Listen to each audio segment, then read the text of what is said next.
Hello everybody. So today we will continue the rise of nationalism in Europe.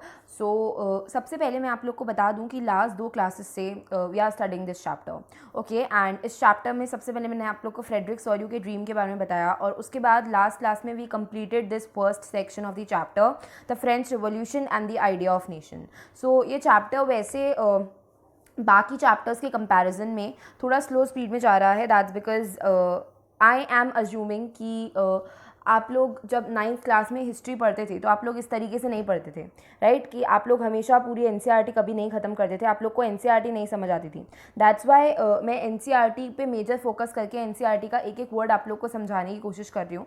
So now we will be starting with the making of nationalism in Europe. Okay, so सबसे पहले मैं थोड़े 2-3 concept revise करवा देती हूँ, ठीक है? सो सबसे पहले आप लोगों को नेशन स्टेट्स का कॉन्सेप्ट पता होना चाहिए।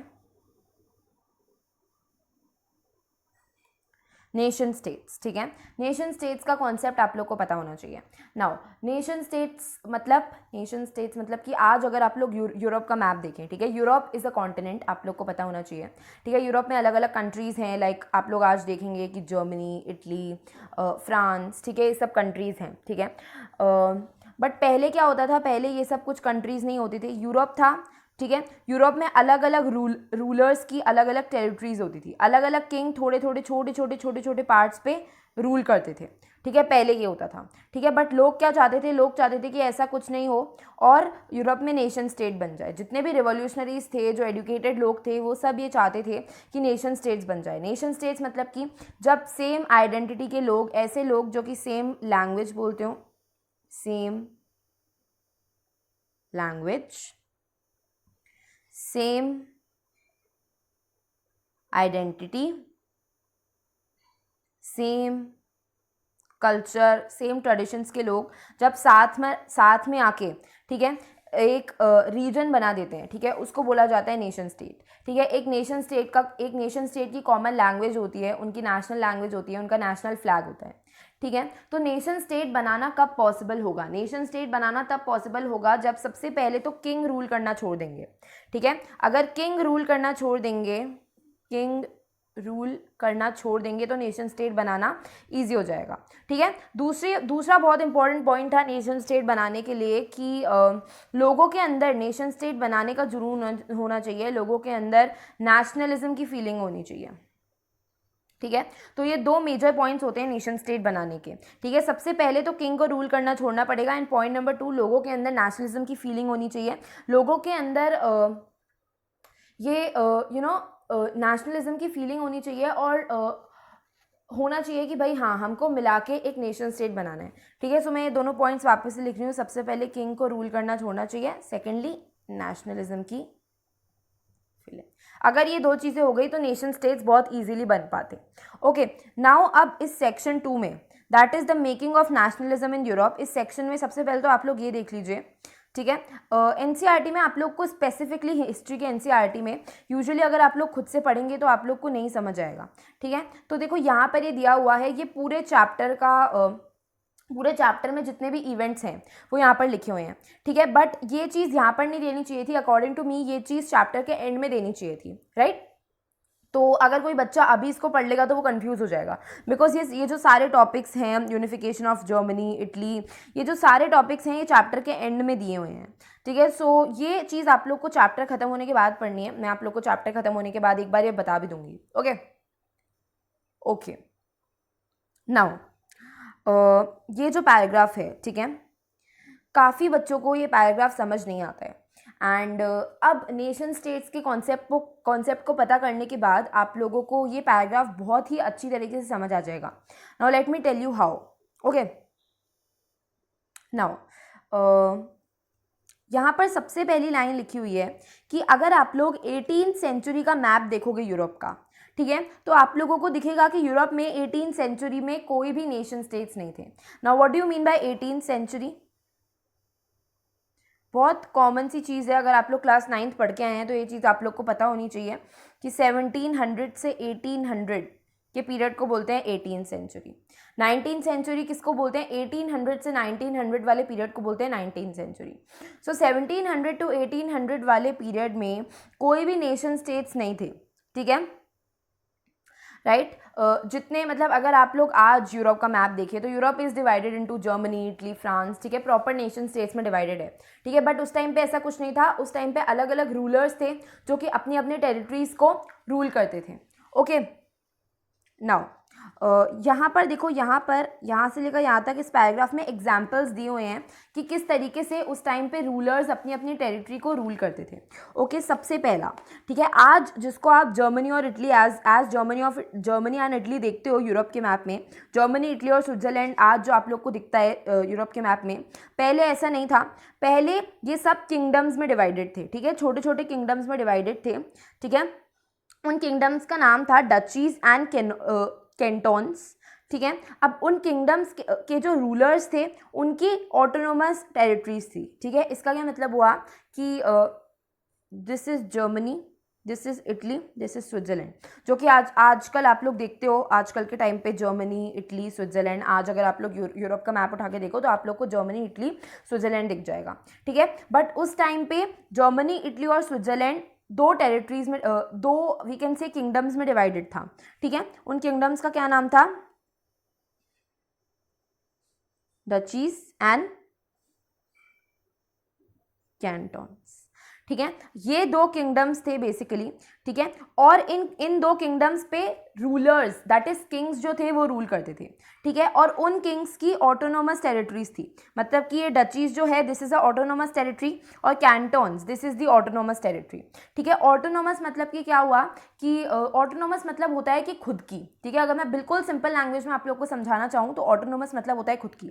तो सबसे पहले इस पैराग्राफ में पॉइंट नंबर 1 आप लोग को पता होना चाहिए, जर्मनी, इटली और स्विट्जरलैंड का। जर्मनी, इटली और स्विट्जरलैंड उस टाइम पे कोई नेशन स्टेट्स नहीं बने थे। जर्मनी, इटली और स्विट्जरलैंड दो किंगडम्स में डिवाइडेड थे, that was named as duchies and cantons. Duchies और कैंटोन्स के जो रूलर्स थे दे हैड ऑटोनोमस टेरिटरीज, ठीक है, मतलब उनकी खुद की टेरिटरीज थी, ठीक है। For example this is duchies and this is cantons, ठीक है। तो ये उनकी टेरिटरीज थी रूलर्स की और वो यहाँ पर रूल करते थे, ठीक है। फॉर एग्जांपल इतना एरिया हो गया डचीज का, इतना एरिया हो गया कैंटोन्स का, ठीक है। तो ये दो किंगडम्स में डिवाइडेड थे जहाँ पर रूलर्स रूल करते थे, ठीक है। इन किंगडम्स को टेरिटरीज भी बोला जाता है। टेरिटरीज मतलब मैंने आप लोग को बता दिया, टेरिटरीज मतलब एक एरिया होता है जहाँ पर कोई रूलर रूल करता है। So point number 1 is related to the Germany, Italy and Switzerland. Germany, Italy और स्विट्जरलैंड डिवाइडेड था दो किंगडम्स में, that was named as duchies and cantons. Okay, this is point number 1 and if you are wondering कि मैं एक चीज़ दो तीन तीन बार क्यों रिपीट कर रही हूँ, that's because it is important, ठीक है। ये चीज़ें इतनी ईजिली बच्चों को समझ नहीं आती है एंड द रिजल्ट इज काफ़ी सारे बच्चे स्किप कर लेते हैं, ठीक है। वो एनसीईआरटी पढ़ते ही नहीं है, वो कोई शॉर्ट नोट से पढ़ लेते हैं या फिर क्वेश्चन आंसर्स प्रिपेयर कर लेते हैं even for your board exams, which is not advisable. तो आप लोग को सबसे पहला पॉइंट ये समझना है, ओके। उसके बाद second point, eastern and central Europe were under autocratic monarchies, ठीक है। Now what do you mean bye autocratic, ठीक है। ऑटोक्रेटिक मतलब कि ऑटोक्रेटिक मोनार्कीज मतलब कि एक ऐसा एरिया जिसपे कोई रूलर, जिसपे कोई किंग रूल कर रहा हो, ठीक है।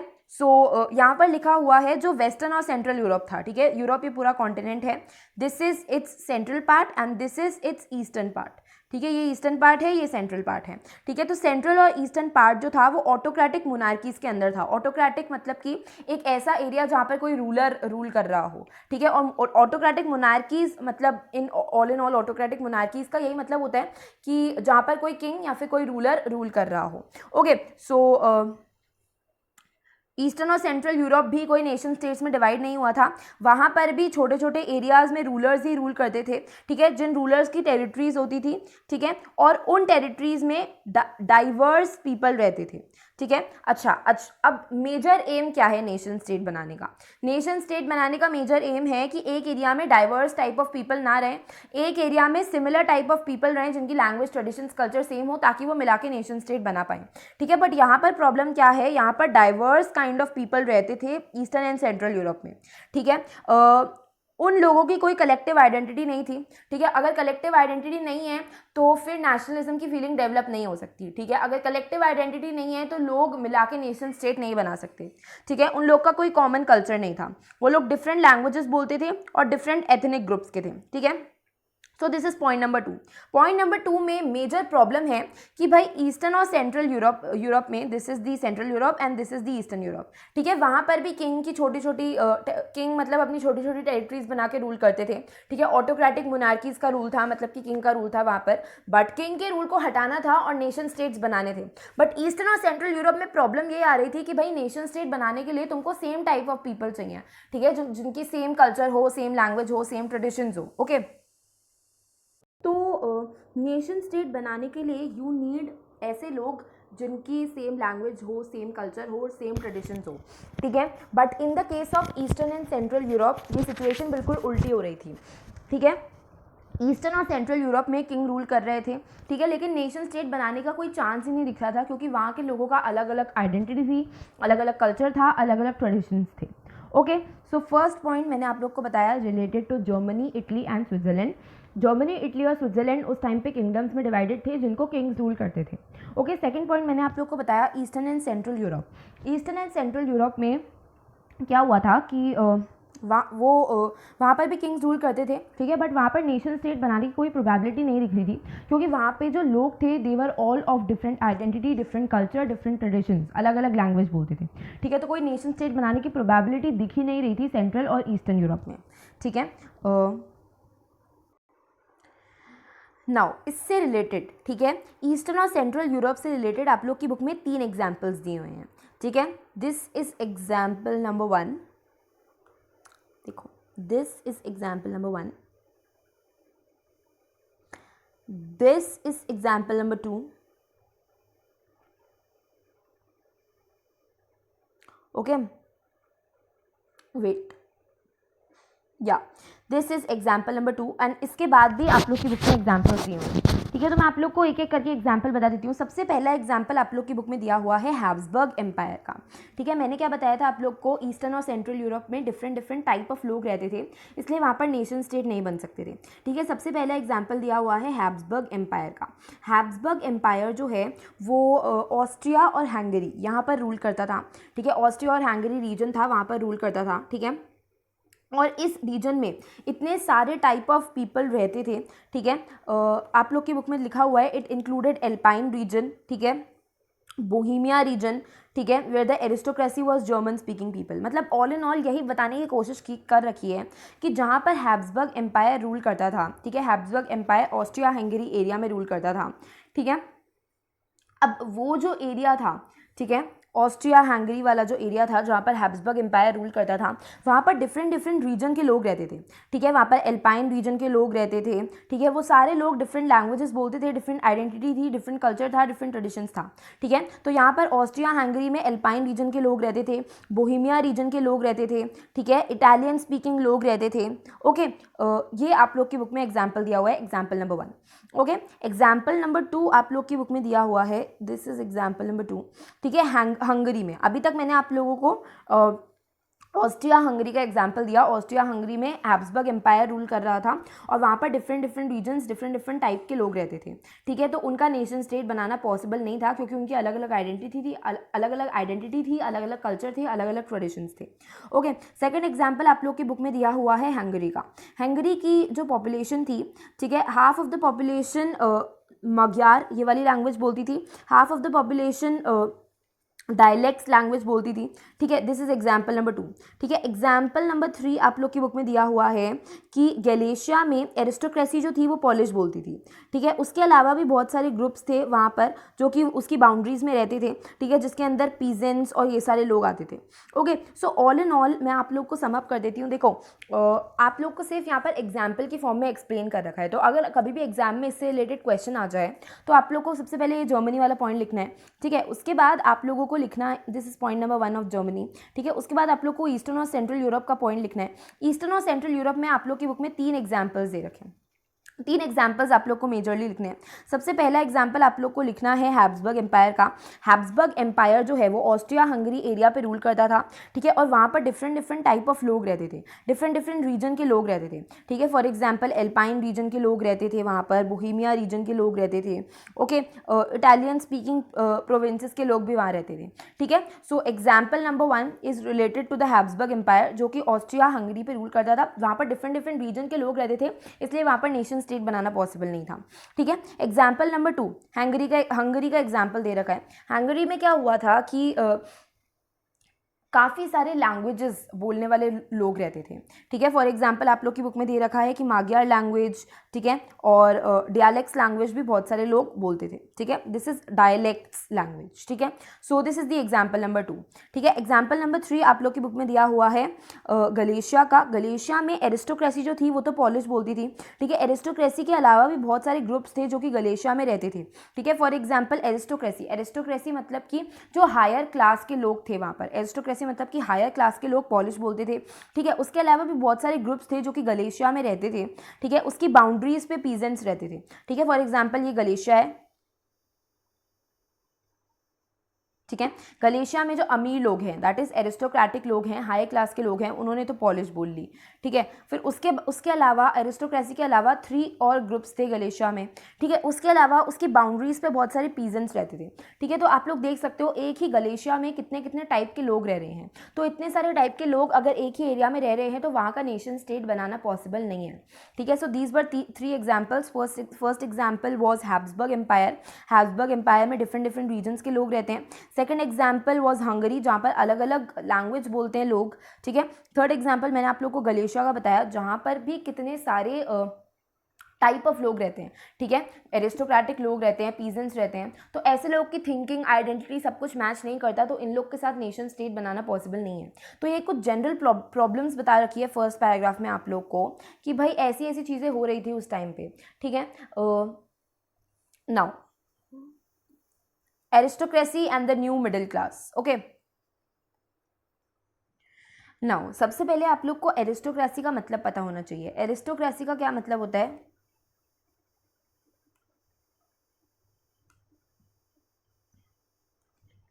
तो उस टाइम पे दैट इज़ अराउंड, अगर मैं बात करूं तो 18th सेंचुरी के टाइम पे 2 नए ग्रुप्स इमर्ज हुए थे।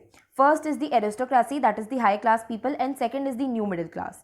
तो इस पैराग्राफ में आप लोग को 2.1 सेक्शन में एरिस्टोक्रेसी और न्यू मिडिल क्लास दोनों का इंट्रोडक्शन दिया हुआ है। तो सबसे पहले we will study about aristocracy, ठीक है।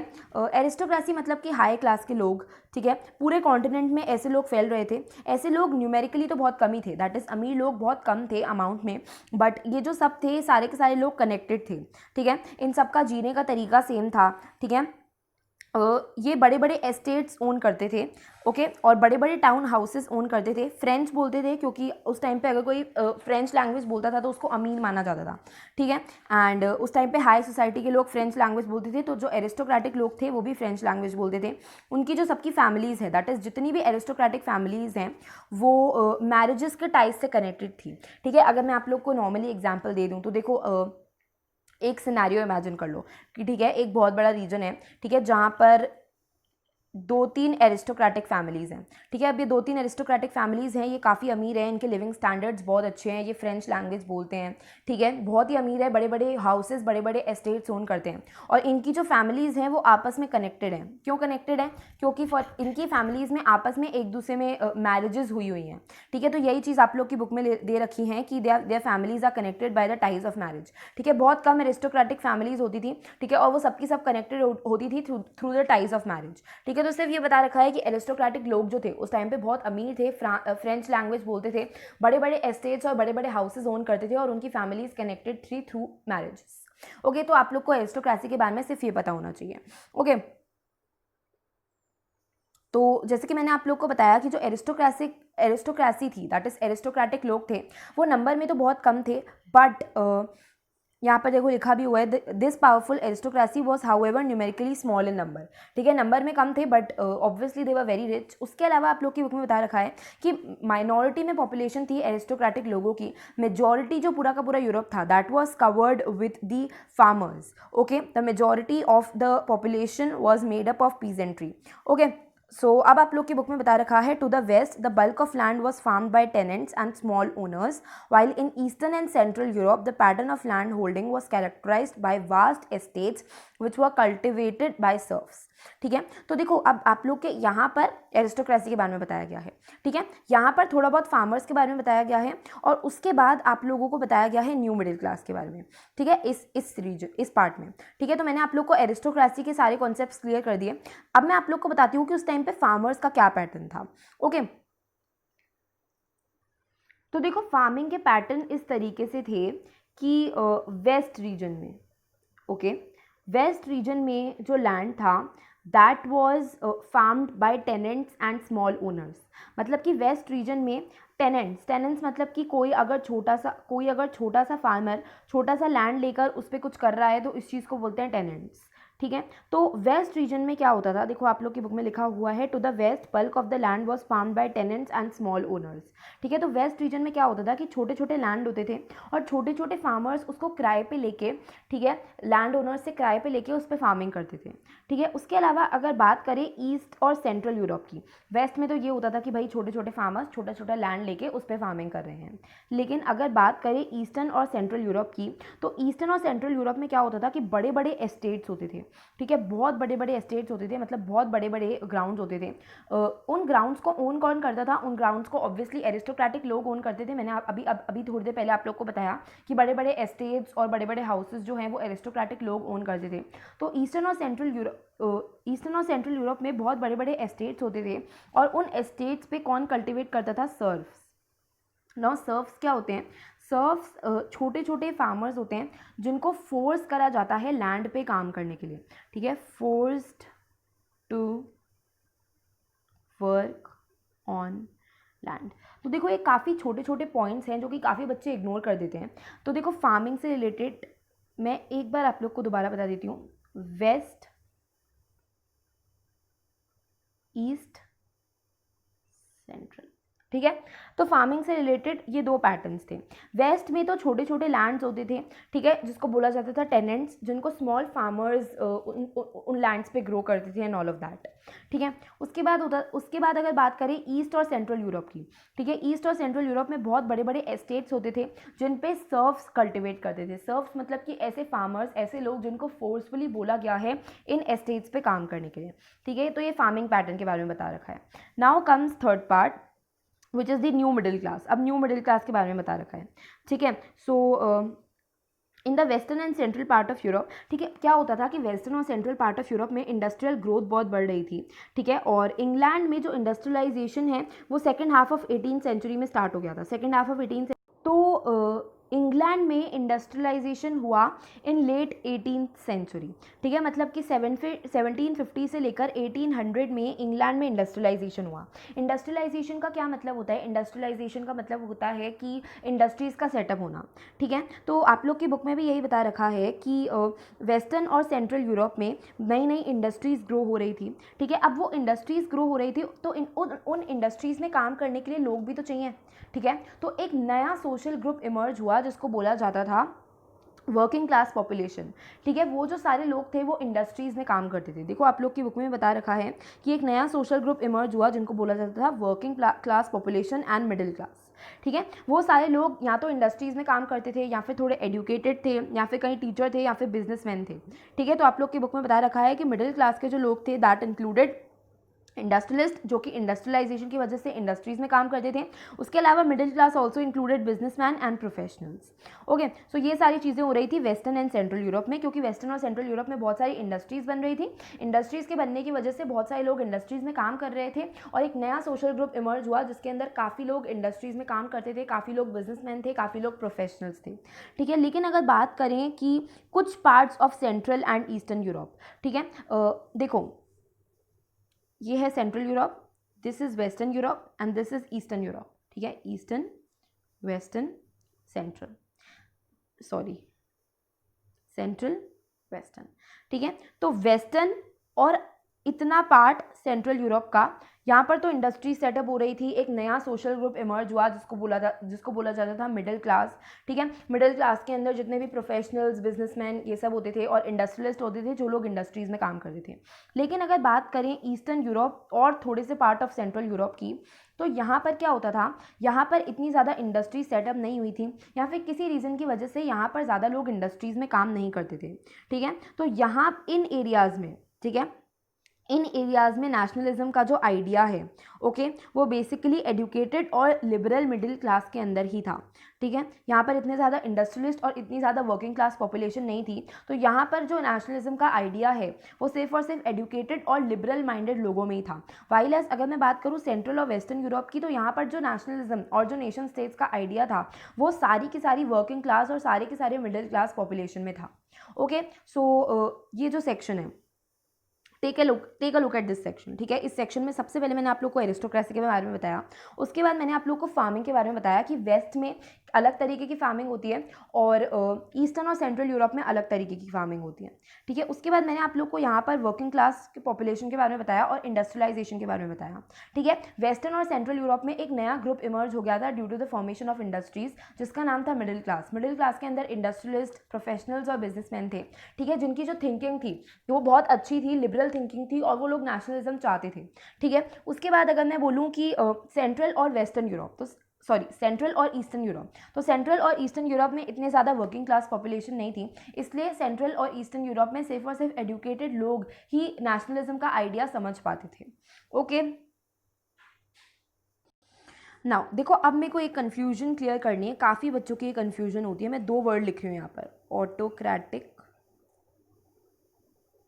एरिस्टोक्रेसी।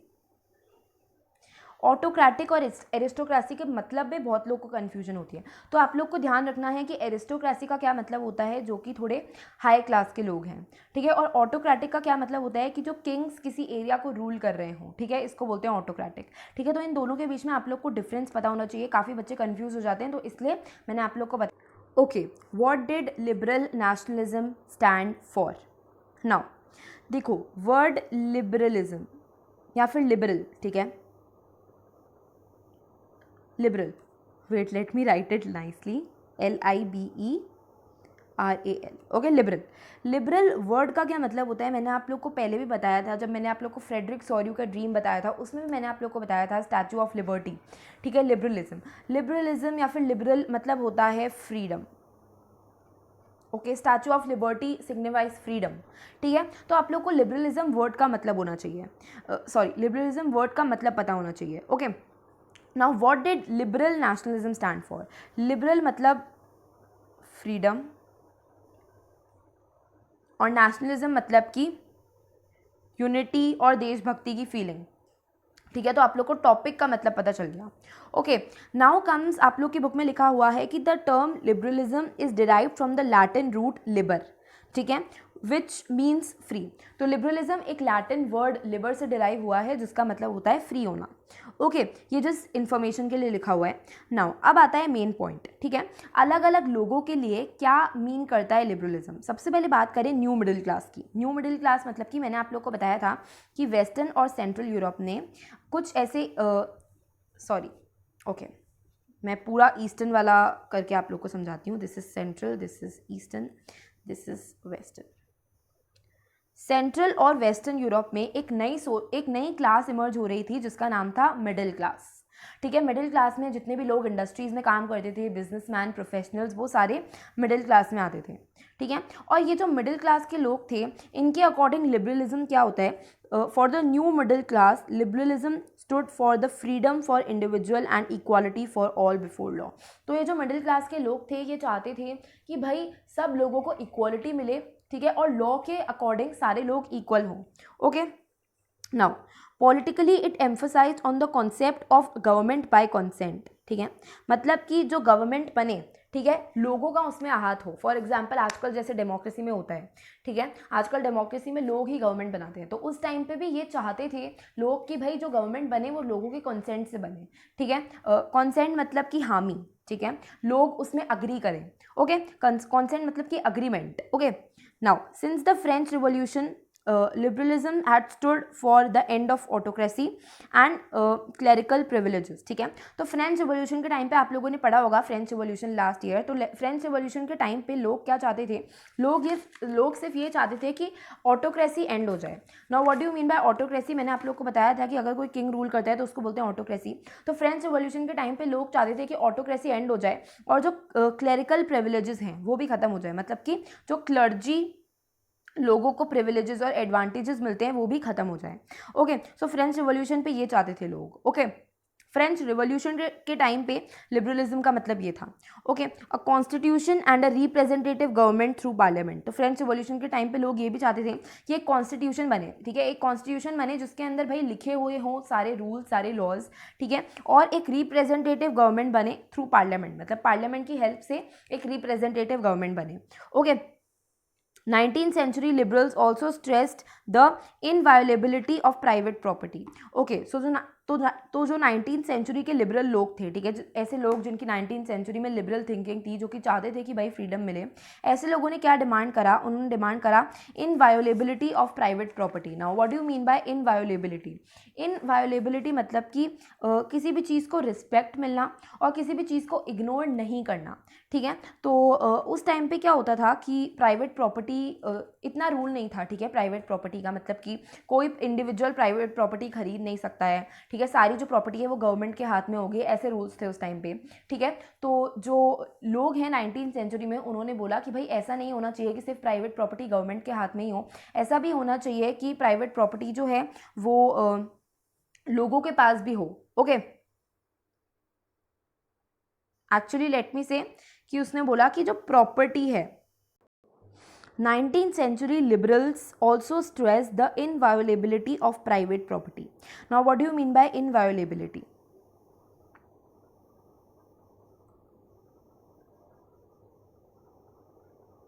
ओके, तो देखो पहले क्या होता था, जितनी भी प्रॉपर्टी होती थी वो सारी गवर्नमेंट के हाथ में होती थी, ठीक है, जो भी प्रॉपर्टी है वो सारी गवर्नमेंट के हाथ में होती थी, प्राइवेट लोगों के हाथ पे कुछ भी नहीं होता था, ठीक है। तो 19th सेंचुरी में लिबरल लोगों ने डिमांड करा कि भाई प्राइवेट प्रॉपर्टी भी होनी चाहिए और प्राइवेट प्रॉपर्टी को रिस्पेक्ट किया जाना चाहिए, दैट इज़ लोगों के हाथ में भी प्रॉपर्टी होनी चाहिए, सिर्फ और सिर्फ सारी प्रॉपर्टी गवर्नमेंट की नहीं होनी चाहिए, ठीक है। तो यहाँ पर मैंने आप लोग को 3 पॉइंट्स बताए। सबसे पहले मैंने आप लोग को पॉइंट बताया कि न्यू मिडिल क्लास क्या चाहती थी, 3 पॉइंट्स बताए। सबसे पहला पॉइंट मैंने आप लोग को बताया कि न्यू मिडिल क्लास के लिए लिबरलिज्म क्या था। ओके, उसके बाद मैंने आप लोग को बताया कि फ्रेंच रिवॉल्यूशन के टाइम पे जो लोग हैं वो क्या चाहते थे, फ्रेंच रिवॉल्यूशन के टाइम पे लिबरलिज्म क्या था। ओके, और थर्ड पॉइंट मैंने आप लोग को बताया कि भाई 19th सेंचुरी में लोगों ने ये भी डिमांड करा कि भाई सारी प्रॉपर्टी गवर्नमेंट के हाथ में ही नहीं होनी चाहिए, प्राइवेट लोगों को भी प्रॉपर्टी मिलनी चाहिए, ठीक है। प्राइवेट लोगों मतलब कि जो जनरल पब्लिक है उनको भी प्रॉपर्टी मिलनी चाहिए, which is called as private property. Okay, now so I think that is it for today's.